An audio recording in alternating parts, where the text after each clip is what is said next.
오늘은 영생을 얻는 방법을 물으러 온 그 부자 청년의 이야기를 살펴보려고 합니다.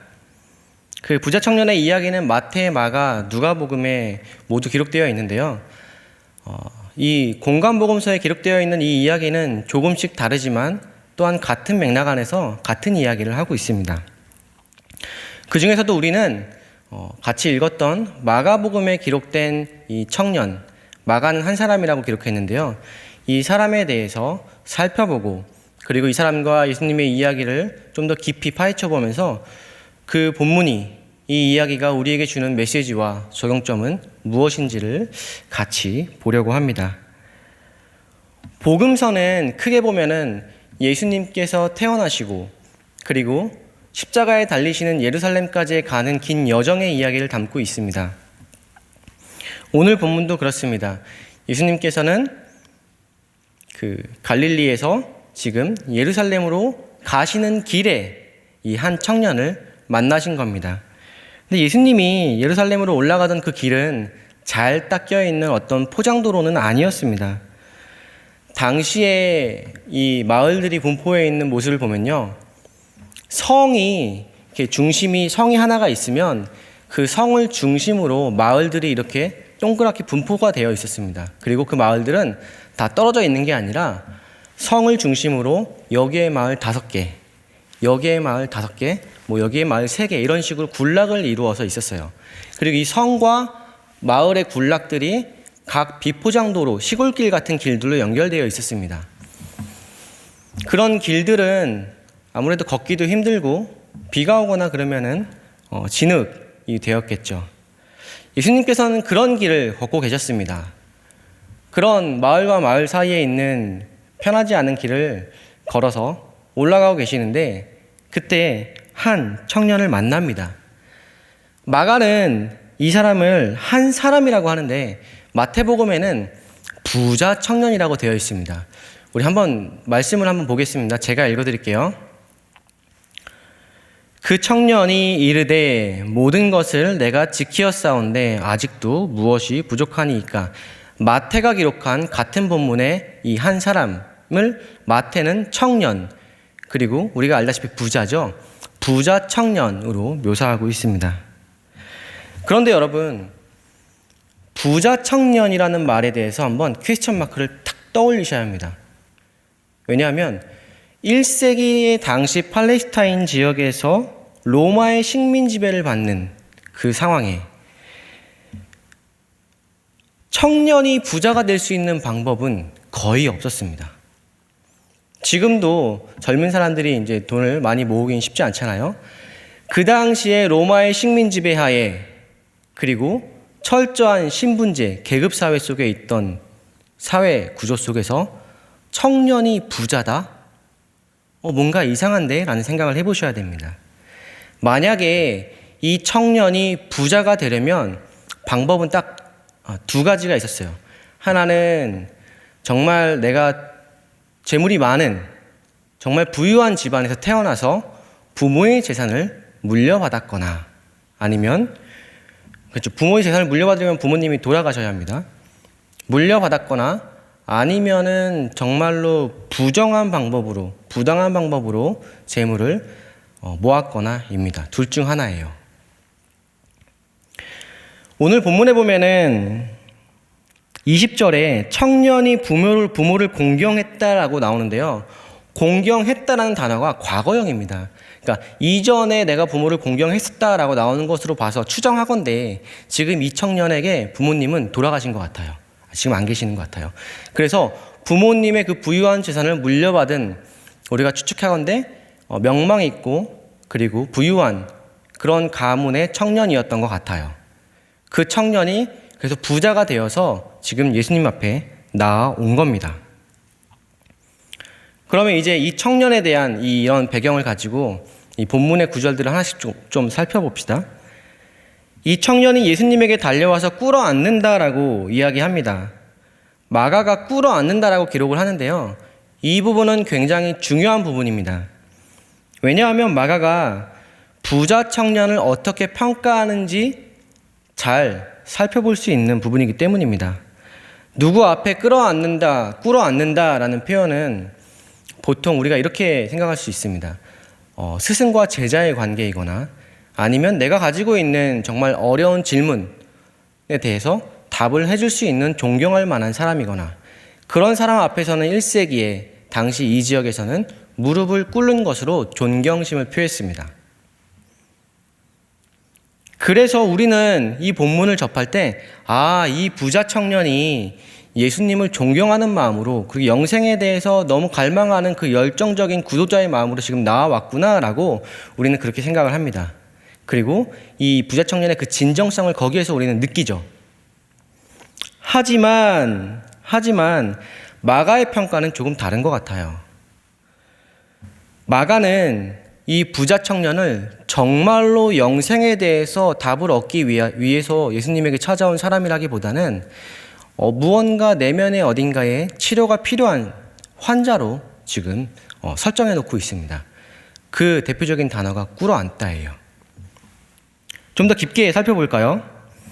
이런 마가의 의도를 파악하기 위해서는 우리가 마가복음에서 쓰이는 두 가지 단어에 대한 쓰임을 좀 알아야 합니다. 마가복음에서 치료가 필요한 사람들이 예수님에게 나올 때 쓰이는 두 가지 단어가 있습니다. 그것은 바로 꿇어앉다와 가라입니다. 마가복음 1장 40절을 제가 읽어드리겠습니다. 한 나병 환자가 예수께 와서 엎드려 간구하여 이르되 원하시면 저를 깨끗하게 하실 수 있나이다.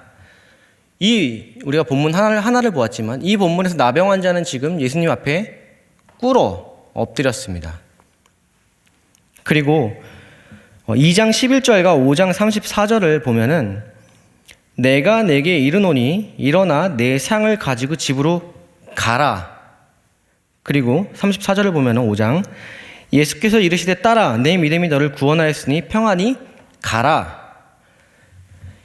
마가복음에서 치료를 필요로 하는 환자들이 예수님을 만났을 때 그리고 그 아픈 곳을 치유받았을 때 마가는 꼭 예수님 앞에 꿇어앉는다는 표현과 그리고 예수님으로부터 이제 평안히 가라 혹은 가라라는 표현을 씀으로써 이 설정을 꼭 합니다.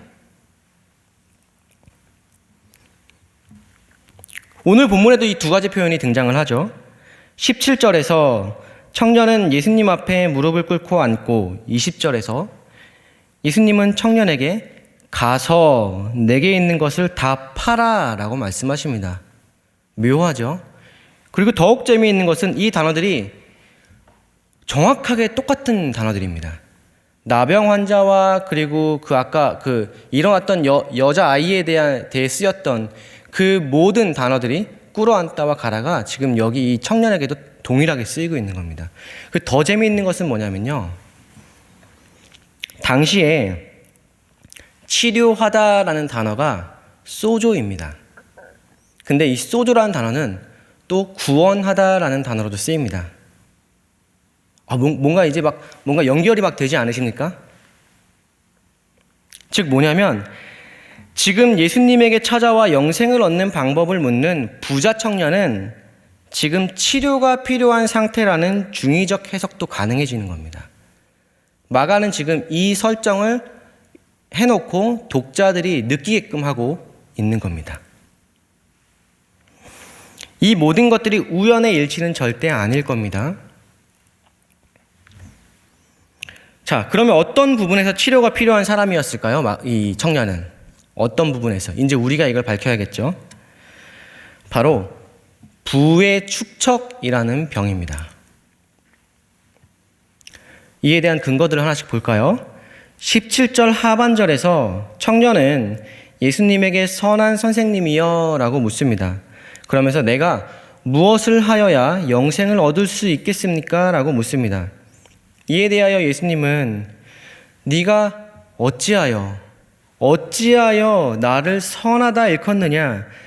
하나님 한 분 외에는 선한 이가 없느니라고 말씀하십니다. 뭔가 대화가 동문서답되는 느낌이죠. 선한 선생님, 제가 어떻게 하면 영생을 얻을 수 있겠습니까? 라고 하자 예수님이 영생에 대한 대답을 주지 않으세요. 원래 같으면 영생을 얻으려면 이걸 해야 돼. 아니면 영생을 얻으려면 너 지금 이거 하지 마. 이런 식으로 대답을 해야 되지 않을까요? 근데 예수님은 지금 부자 청년이 와서 영생을 얻는 방법에 대해서 묻는데 뭐라고 말씀하시냐면 네가 나를 왜 선한 선생님이라고 부르니? 네가 선함이 뭔지 알아? 이런 느낌인 겁니다, 지금. 예수님이 왜 이렇게 냉소적으로 대답하셨을까라는 의문에는 당연히 예수님이 지금 이 청년에게 뭔가 전달하고 싶은 메시지가 있기 때문에 의도적으로 이 대답을 했다라고 우리는 생각해야 됩니다. 그리고 그 답의 실마리는 어디에 있을까요? 어디에 있을까요? 선함에 있습니다. 선함. 1세기 당시에 제가 말씀드렸죠, 아까. 성이 있고 성 주변으로 마을들이 군락을 이루고 있었습니다. 이 성 밖의 마을들은 마을이 하나씩 따로 떨어져 살 수도 있었는데 굳이 모여 살았던 이유는 도적대들의 피해를 예방하기 위해서 스스로 안전을 위해서 같이 모여 살았어요, 마을들끼리요. 그런데 이 성 안에 있는 사람들은 이 성 밖에 있는 사람들보다 상대적으로 더 안전하죠. 그래서 당시 사람들은 성 안에 들어가서 살기를 원했습니다. 그런데 이 성이 그 모든 사람들을 수용할 만큼 크지 않았어요. 그래서 성에는 제한된 사람들만 들어가 살 수 있었는데요. 성의 중심에는 아까 이야기했던 부자 청년과 같은 사회적 귀족, 좀 높은 위치에 있는 사람들이 살고 있었고요. 기득권을 갖고 있는 사람들이죠. 그리고 그 성의 중심부를 기준으로 이 귀족들, 사회적 엘리트들이 가지고 있는 필요를 채워줄 수 있는 사람들, 그 직업군을 가지고 있는 사람들이 그 성 안에 살고 있었어요. 예를 들어서 세공, 가죽, 염료, 비싼 옷을 만드는 사람들, 이런 사람들이 이제 성 안에 같이 살고 있었죠. 그리고 그 외에 그렇게 급하게 필요로 하지 않는 귀족들의 필요를 급하게 채우지 않아도 되는 사람들은 농사라든가 목축업을 하는 사람들은 이제 마을 밖에 살고 있었죠. 즉, 제가 이 이야기를 하는 이유는 뭐냐면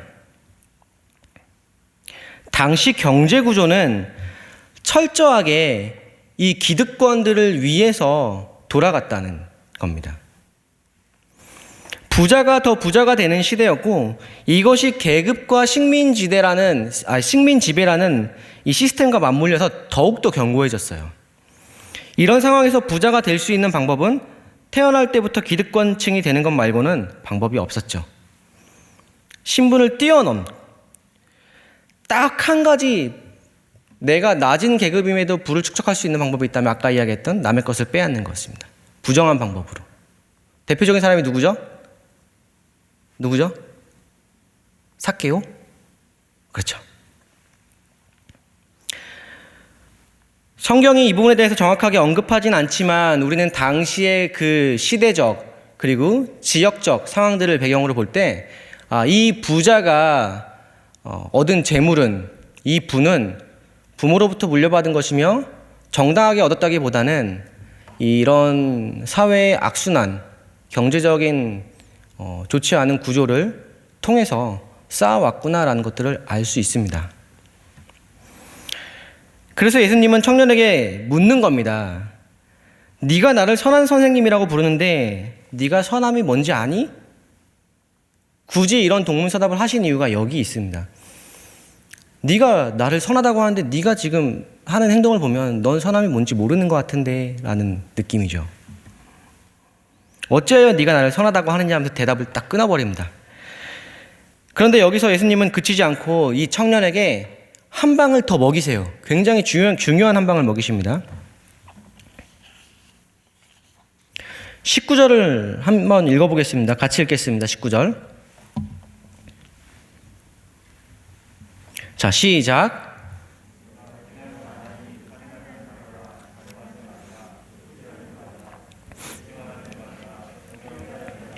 내 부모를 공경하라 하였느니라. 많이 들었던 구절이죠. 10계명입니다. 10계명. 10계명의 후반부에 있는 내용들인데요. 그런데 자세히 보십시오. 생소한 부분이 한 군데 있어요. 바로 속여 빼앗지 말라 하는 부분입니다. 우리가 아는 10계명에는 속여 빼앗지 말라가 아니라 탐내지 말라라고 되어 있어요. 출애굽기를 제가 한번 읽어드릴게요. 출애굽기 20장 17절입니다. 내 이웃의 집을 탐내지 말라. 내 이웃의 아내나 그의 남종이나 그의 여종이나 그의 소나 그의 낙이나 물은 내 이웃의 소유를 탐내지 말라. 탐내지 말라고 되어 있는 부분을 예수님은 지금 각색한 겁니다. 이 부자 청년 앞에서 네가 선함이 뭔지 알아? 라고 한 방 먹이신 다음에 그 다음에 속여 빼앗지 마. 이 계명들을 네가 지켜야 돼. 라고 이야기하시는 겁니다. 지금까지 쭉 이어져 온 이 이야기의 흐름들을 볼 때 부자 청년은 분명히 치료가 필요한 사람입니다. 그렇죠. 우리가 처음에 이 본문을 통해서 볼 때 느꼈던 부자 청년의 진정성과 영생에 대한 갈급함으로 굉장히 경건한 부자로 생각했는데 지금 다시 쭉 자세히 살펴보니 이 청년은 지금 예수님에 의해서 뭔가 치료를 받아야 하는, 예수님의 도움이 필요한 상태인 거예요. 자신의 치부를 들켜서 속으로 화들짝 놀란 이 청년은 이제 그 다음 구절에서 예수님을 선한 선생님이여 라고 부르지 않고 선한을 싹 뺍니다. 그리고는 선생님이여 라고 부릅니다. 그러면서 선생님께서 나에게 말씀하신 것들은 제가 모두 지켰습니다 라고 이야기합니다. 그러나 우리 예수님께서는 그 청년의 대답을 예상하셨듯이 마지막 더 센 한 방을 날리세요. 21절을 한번 제가 읽어드리겠습니다. 예수께서 그를 보시고 사랑하사 이르시되 내게 아직도 한 가지 부족한 것이 있으니 가서 내게 있는 것을 다 팔아 가난한 자들에게 주라. 그리하면 하늘에서 보화가 내게 있으리라. 그리고 와서 나를 따르라 하시니. 그래, 네가 내 계명을 다 지켰다고? 그런데 너한테 한 가지 부족한 것이 있는데 뭐냐면 네가 가지고 있는 것들을 다 팔아서 가난한 사람들에게 줄 수 있겠니? 정확하게 짚으셨어요. 결국 부자는 재물을 가난한 자들에게 주라는 예수님의 초대를 거부합니다. 정말 영생을 얻는 방법이 궁금해서 온 진짜 열정적인 구도자였다면 내가 영생을 얻기 위해서라면 내 재물을 다 나눠주겠습니다 라고 했어야 맞는 게 아닐까라는 생각이 들어요. 그런데 슬픈 기색을 띄었다고 하는데 이거는 굉장히 큰 충격을 받거나 낙담했거나 혹은 그 단어의 어원적인 의미를 보면 분노했다라는 의미까지 가질 수 있어요.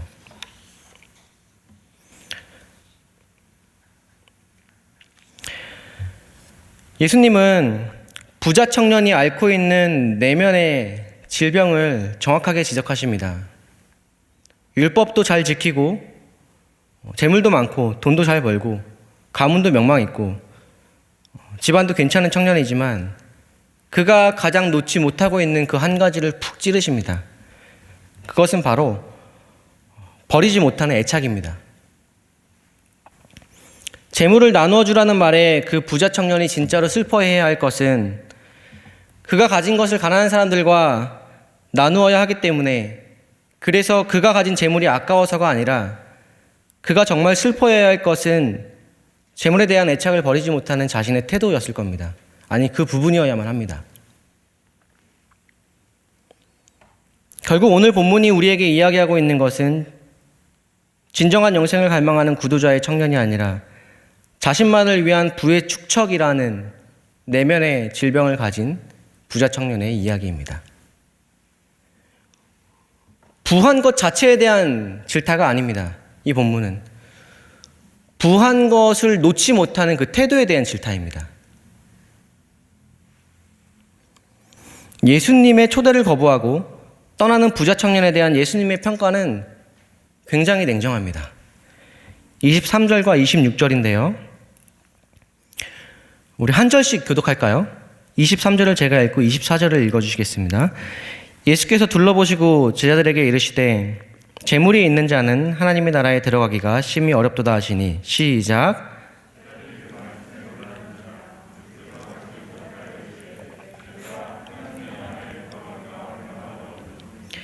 낙타가 바늘기로 나가는 것이 부자가 하나님의 나라에 들어가는 것보다 쉬우니라 하시니. 시작.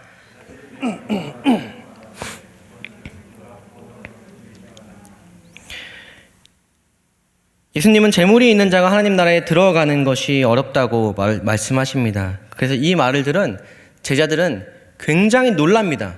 왜요? 당시에는 사람들이 이런 생각을 가지고 있었습니다.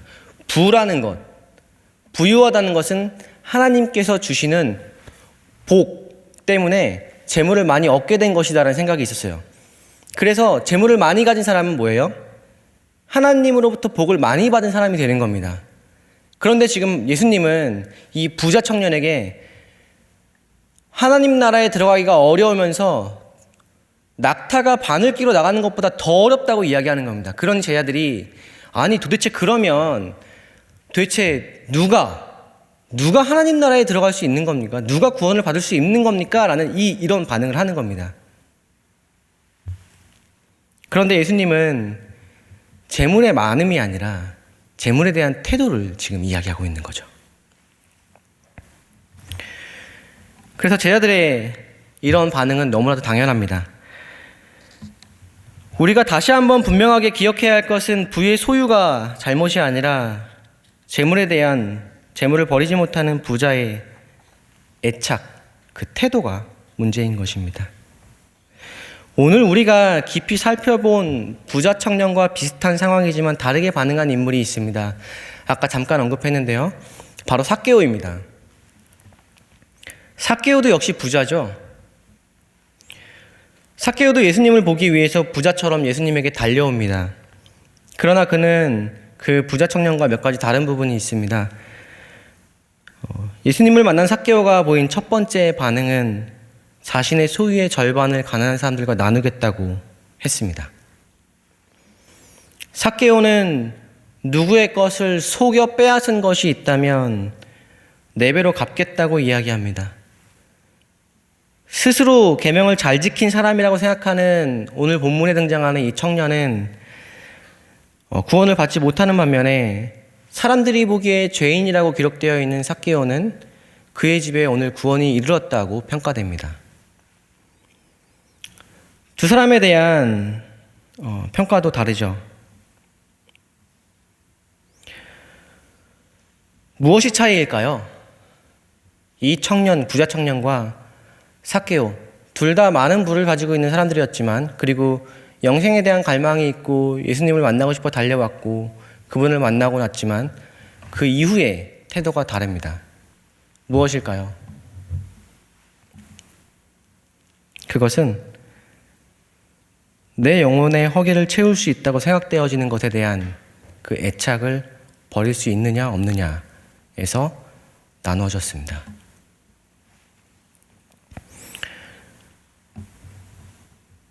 우리들도 각각 버리지 못하는 어떤 깊은 애착을 지닌 것들이 있습니다. 그것이 무형이든 유형이든 중요하진 않습니다. 정말 중요한 것은 그것이 예수님을 닮아가는 데 걸림돌이 된다면 그것은 분명 치유받아야 할 부분입니다. 요즘 사람들은 어떤 순간에 많이 집착을 합니다. 우리가 하루에도 여러 번씩 들락거리는 인스타나 페이스북을 보면은 많은 순간들이 담겨 있죠. 행복했던 순간, 즐거웠던 순간, 슬펐던 순간, 화났던 순간들. 그 모든 순간들로 가득 차 있습니다. 우리는 그런 순간들을 붙잡고 싶어하고 그거를 계속 기억하고 그 순간을 느끼고 싶어 하지만 그럼에도 불구하고 그러한 것들이 우리의 영혼에 나 있는 그 큰 구멍을 메꿔주지는 못하는 것 같아요. 사랑하는 여러분, 여러분은 마음속에 무엇을 쌓아놓고 계신가요? 버리지 못하고 쌓아 올리고 있는 그것은 무엇인가요? 버리면 참 편할 것만 같은데 버리지 못하고 있는 것들, 이것이 내 마음을 평안하게 해줄 것만 같은 나의 안전을 보장해주고 그래서 나도 모르게 습관적으로 쌓아 올리고 있는 그것은 무엇인가요? 성경은 우리에게 말합니다. 인간에게는 채울 수 없는 영혼의 구멍이 있다고 하나씩 있다고 말합니다. 그리고 그 영혼의 구멍은 오직 하나님으로만 채울 수 있다고 이야기합니다. 우리는 내가 애착을 가지고, 아니 어쩌면 애착으로 포장한 집착일지도 모르겠습니다. 그러한 것들을 가지고 그러한 것들이 내 영혼의 마음에 난 그 구멍들을 채우지 못한다는 것을 사실 알고 있어요. 알고 있습니다. 그럼에도 불구하고 우리는 이 부자 청년처럼 예수님이 영생을 얻는 답을 알려줬음에도 불구하고 그 답대로 우리는 행하는 것을 두려워하죠. 이걸 잃으면은 내 삶이 무너질 것만 같거든요. 그걸 가지고 있는 것이 문제가 아니라 그것을 놓지 못하는 그 집착, 태도, 그게 문제인 겁니다.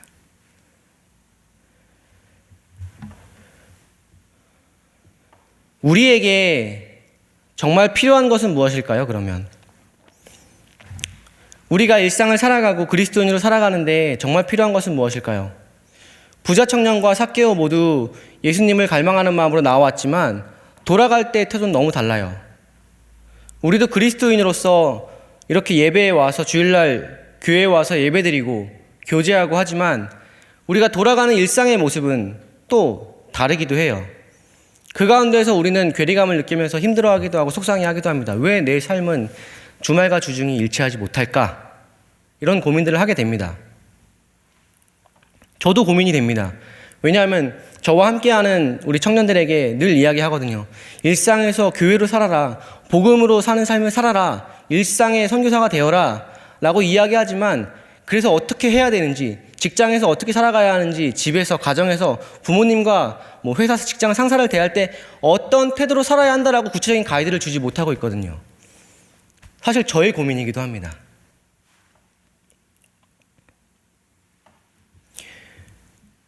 그러다가 말씀을 준비하면서 그리고 이 부자 청년의 이야기를 보면서 나름의 해답을 찾게 되었어요. 그것은 무엇이냐면 모든 일을 주께 하듯입니다. 모든 일을 주께 하듯. 우리 신앙의 주중과 주말의 괴리를 그나마 좁힐 수 있는 방법은 모든 일을 주께 하듯 살아가는 것밖에 없는 것 같아요. 사랑하는 여러분, 우리에게 정말 필요한 한 가지가 있다면 그것은 우리가 다른 세상을 위해 창조되었다는 겁니다. 우리는 그것을 기억해야 합니다. 우리 안에 있는 내면에 끊지 못하는 어떤 그 무언가 붙잡고 있는 것이 있다면 그것이 내 영혼이 성장하는 것을 지속적으로 방해하고 있다면 그것을 우리가 인지하고 우리가 그것이 아니라 또한 이 세상이 아니라 다른 세상을 위해 창조되었다는 것을 기억해야 합니다. 여러분을 사랑하는 하나님께서 여러분들을 세상의 씨앗으로 뿌리시고 그리고 그 가운데서 열매 맺기를 간절히 바라시면서 함께 일하고 있다는 걸 기억하는 겁니다. 이것 말고는 우리 영혼의 허기를 풍족하게 채울 수 있는 것은 없습니다.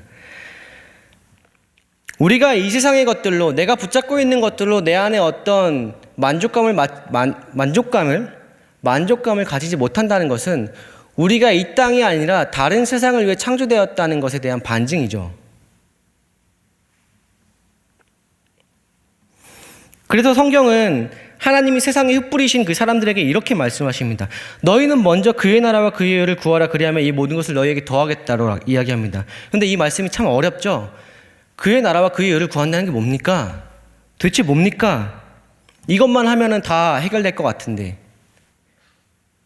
그게 바로 모든 일을 주께 하듯 아닐까요? 하나님께서 여러분들을 지금의 그 삶 속에 씨앗으로 뿌리셨다는 걸 기억하고 그곳에서 하나님의 나라가 세워지는 것을 소망하는 마음으로 그 삶 가운데 뿌리셨다는 걸 기억한다면 우리는 그 가운데서 모든 일을 주께 하듯이라는 기준을 가지고 살아간다면 우리의 신앙은 이 부자 청년처럼 그런 괴리가 없을 거예요. 그리스도인으로 일치된 삶을 살아갈 수 있을 겁니다. 여러분, 우리가 교회에서 그리스도인으로 살아가는 건 너무 쉽잖아요. 그렇죠? 교회에선 누구나 그리스도인이고 내가 좋아하는 사람을 사랑하는 건 너무 당연한 거잖아요. 우리의 많은 사람들이 신앙은 저절로 성장하는 거라고 생각하는 것 같아요. 근데 우리의 신앙은 그렇게 단기간에 성장하지 않고 내공을 쌓듯이 정말 오랜 시간 동안 우리가 배우고 들은 것들을 실천해야 그게 내 것이 되는 겁니다. 그런 가운데 우리의 신앙이 성장해요. 주일날 예배드리고 좋은 설교 말씀 듣고 그리고 큐티하고 성경 공부한다고 해서 우리의 신앙이 성장하고 내가 단단해지는 것이 아닙니다. 내가 정말 유튜브에 정말 좋은 목사님들의 설교가 많죠. 그런 설교를 듣는다고 내가 그분의 그 설교 말씀만큼의 신앙의 수준을 가지게 되는 게 절대 아닙니다. 그 말씀을 내가 정말로 실천할 수 있는 그 순간이 왔을 때 내 지체를 정말 내 몸같이 사랑하라는 그 말씀을 우리가 알고 있잖아요. 공동체 가운데에서 나와 다툼이 일어나서 갈등이 생긴 그 형제를 내가 너무 미워 죽겠는데 보기조차 힘들 때 그때 사랑하라는 그 말씀을 실천한다면 그때야 비로소 우리는 한 단계 성장하는 겁니다. 우리가 우리 안에서 이런 신앙의 갈등들을 피한다면 결코 우리는 성장하지 못해요. 신앙의 성장은 아픔을 딛고 서 있다고 말씀을 드려야 할 것 같습니다. 말이 꼬였네요. 모든 일을 죽게 하듯 하는 것만이 우리 영혼에 나 있는 커다란 구멍을 채울 수 있는 유일한 길이며 내 안에서 오랫동안 나를 괴롭혀온 그 집착을 끊을 수 있는 유일한 방법입니다. 그리고 이것이 하나님이 꿈꾸는 그 나라를 이 땅 가운데 여러분들의 삶 가운데 이루어가는 유일한 방법이 될 것입니다. 상황이 애매하고 정확하게 판단이 서지 않을 때 우리가 이 말씀을 기억했으면 좋겠습니다. 모든 일을 죽게 하듯 이 말씀대로 살아가는 저와 여러분들이 되기를 간절히 축복합니다. 우리 함께 찬양하고 기도하길 원합니다.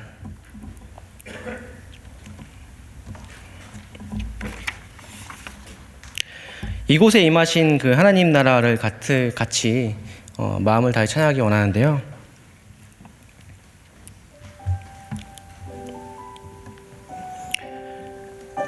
여러분들을 뿌리신 그 씨앗으로 뿌리신 하나님을 기억하며 소망하는 마음으로 함께 찬양하기 원합니다.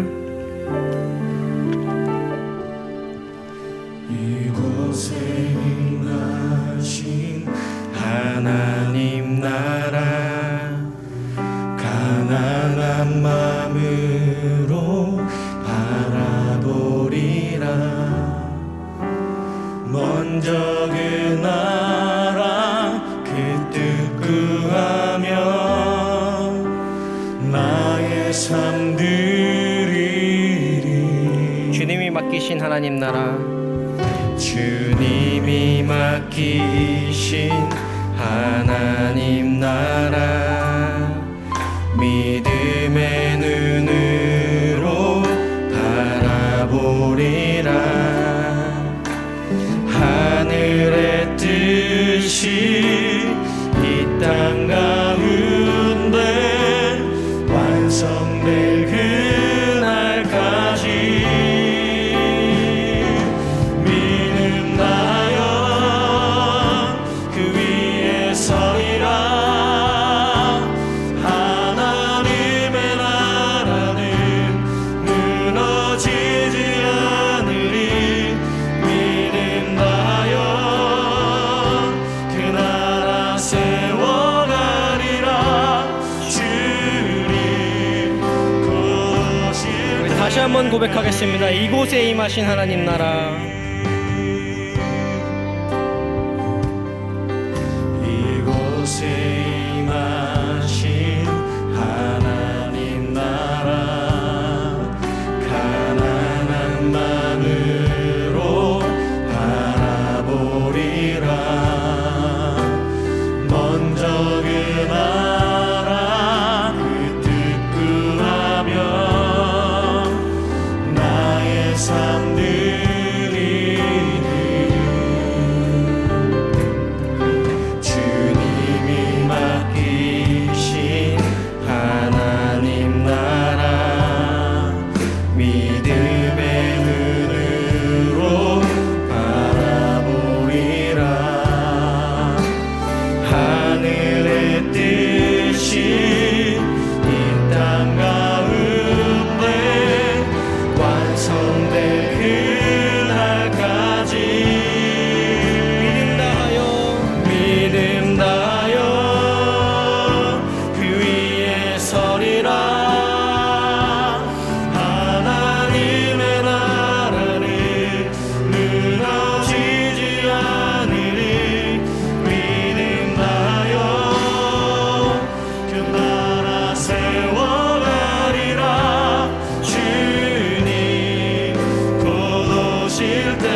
믿음 다하여 믿음 다하여 그 위에 서리라. 하나님의 나라는 무너지지 않으리. 믿음 다하여 그 나라 세워가리라. 주님 곧 오실 때까지. 우리 이 시간 함께 기도하길 원합니다. 하나님, 내 안에 치료받아야 할 부분이 있다면 이 부자 청년처럼 당신 앞에 꿇어 엎드립니다. 오랫동안 나를 괴롭히고 있는 것을 주님께 솔직하게 올려드립니다. 고쳐주시옵소서. 그리고 새롭게 하시고 하나님의 나라를 위해 살아가는 하나님의 사람이 되게 하여 주시옵소서. 우리 시간 간절한 마음으로 함께 기도하겠습니다. 거룩하신 하나님 아버지, 말씀 가운데 우리에게 찾아오시고 우리에게 다시 한번 하나님 나라에 대한 소망을 주시며 우리를 하나님께서 씨앗으로 내 삶의 현장 속에 뿌리셨다는 것을 다시 한번 깨닫게 하시니 하나님 너무 감사드립니다. 하나님, 내 안에 채워지지 않는 갈망이 있습니다.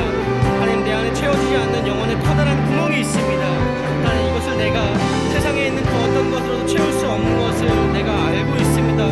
그럼에도 불구하고 내가 놓지 못하는 것은 아버지, 내가 아직도 아버지 앞에서 포기하지 못하는 부분이며 내가 아버지 앞에 다시 한번 내어드리며 포기해야 하고 그리스도의 자비로 다시 한번 덮여야 하는 부분임을 고백합니다.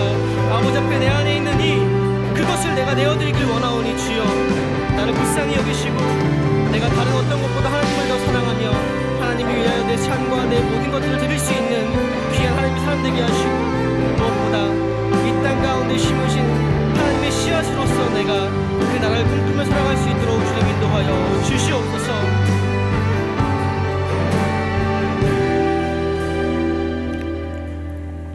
사랑하는 하나님, 정말 사랑하는 하나님, 그리고 하나님께서 우리를 사랑하셔서 이 땅 가운데 우리를 보내시고 우리를 통하여 하나님 나라를 꿈꾸시는 것을 우리가 알고 있습니다.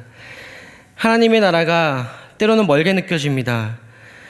하나님의 그 나라가 어디에 있는지, 그의 뜻과 당신의 의를 구한다는 것이 무엇인지 잘 모를 때가 있습니다. 하나님, 그런 우리의 마음과 우리의 상황을 정직하게 고백하며 아버지께 나아갑니다. 우리의 삶이 더 이상 아버지 앞에 애매하지 않고 싶습니다. 내 삶이 아버지 앞에서 이제는 명확하고 하나님을 위하여 사는 사람이라는 진짜 그리스도인이라는 이야기를 들어보고 싶습니다. 아버지, 그 소망을 품고 나아가오니 일상 가운데 함께 예배드리는 우리에게 찾아오시고 우리의 삶 속에 우리의 순간마다 주님의 얼굴을 뵙게 하여 주시옵소서. 우리가 살아가는 곳에서, 일터에서, 가정에서, 삶의 현장 속에서 하나님이 꿈꾸셨던 그 나라가 우리를 통하여 씨앗으로 시작되어서 많은 열매들을 맺도록 주님 인도하여 주시옵소서. 지금은 우리 주 예수 그리스도의 은혜와 아버지 하나님의 크신 사랑과 성령님의 교통하심이 모든 일을 죽게 하듯 하며 일상에서 하나님의 빛나는 백성으로 살기를 소망하는 모든 3일의 성도들 머리와 가정과 삶의 현장 위에 지금부터 영원까지 함께 있을지어다. 아멘.